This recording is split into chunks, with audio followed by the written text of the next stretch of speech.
Well, I don't know what I'm gonna do. I'm just gonna...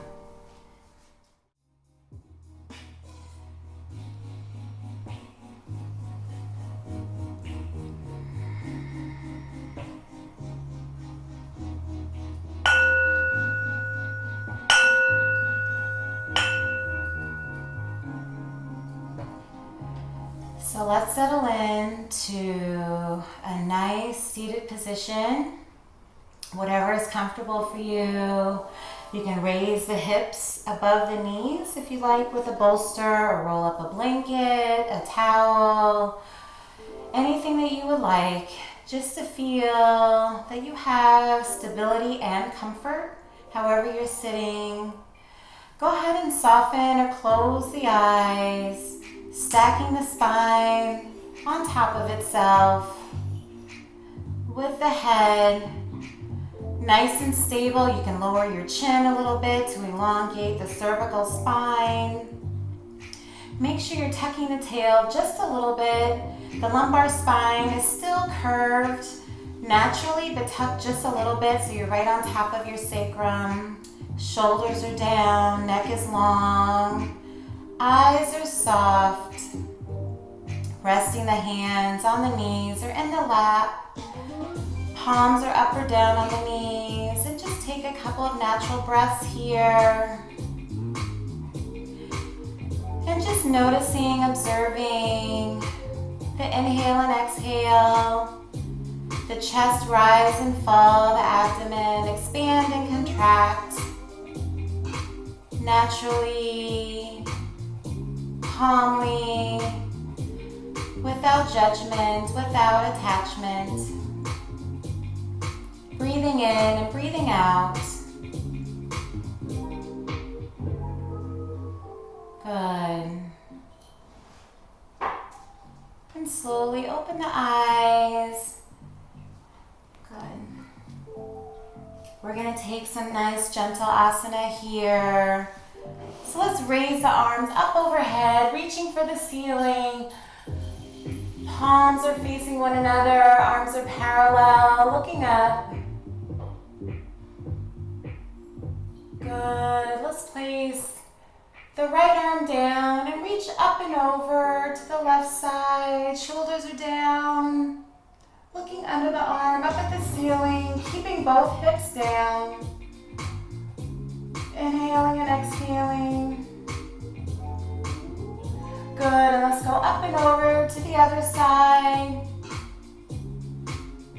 Good, that right shoulder is down, looking under the arm, up at the ceiling. Making sure we're keeping that hip bone down into our bolster or our mat. Good, and let's reach around into the front, fingertips on the mat. Go ahead and walk your fingertips forward.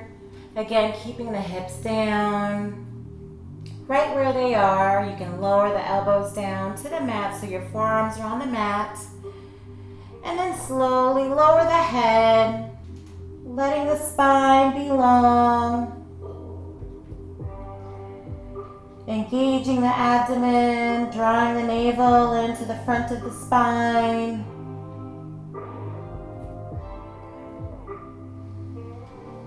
Inhale and exhale, using the breath, letting the breath be your vehicle for movement. Walking yourself back to your seated position.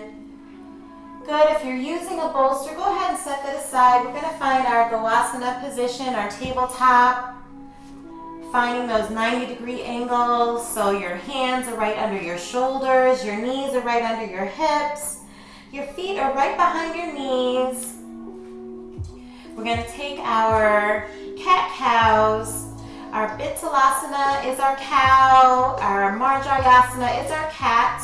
We're going to inhale on our cow, our Bitsalasana, lowering the pelvis, raising the chest and chin.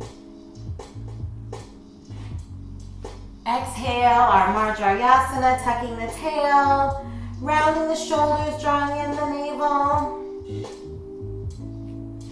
Inhale, our cow. Exhale, our cat. So really getting a nice spinal stretch, lengthening, expanding. As we do each movement, go ahead and take your victorious breathing, your ujjayi breathing. In through the nose, out through the nose, feeling it in the back of the throat. It should be audible to yourself, feeling like or sounding like an ocean wave. Good, we'll take a couple more repetitions of our cat-cow. Your own pace, your own timing. And finding that stable Goasana tabletop position. Good, from here extend the right leg back, tucking the toes underneath, and go ahead and rock yourself forward and back, warming up the ankle, warming up the wrists, drawing in that abdomen. Good, finding your stillness here and your stability, so no mobility without stability. Nice, long, strong arms. Your 10 fingers are nice and wide. Looking between the hands, let's raise the right leg up behind us. Keeping the pelvis square, the hips square to the mat, so only raise it to where it's parallel to your mat. Drawing your elbows in front, facing the front. Good, from here, nice long spine. We're gonna raise the left arm out in front of us.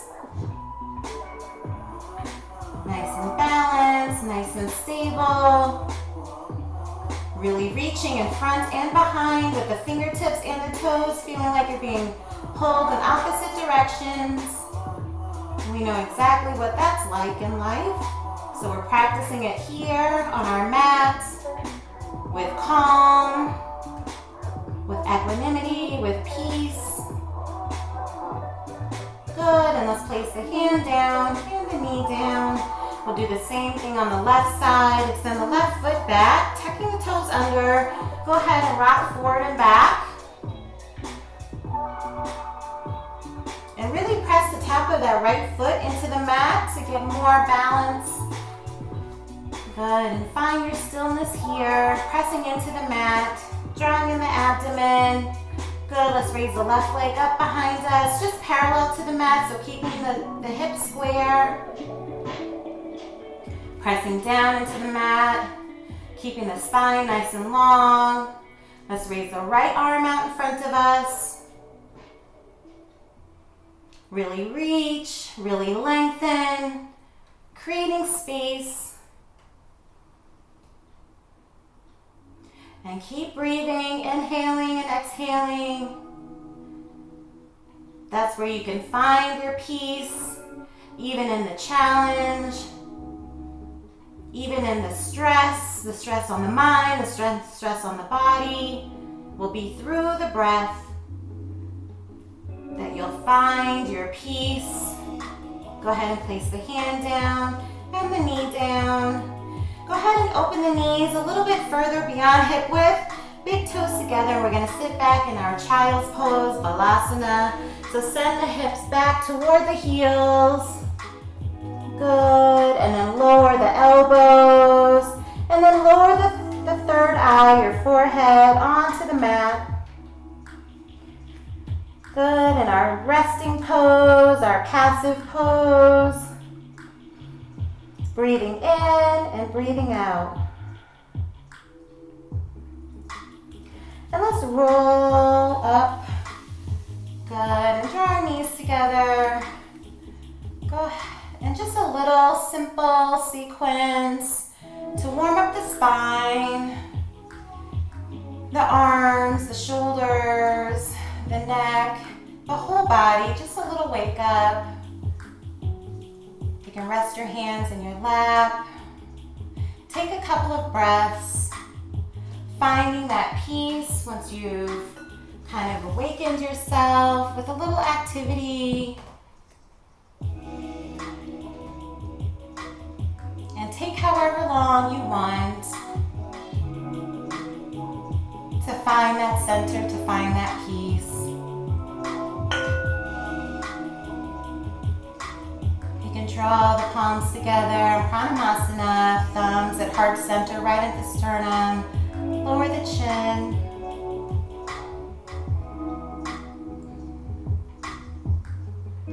The light in me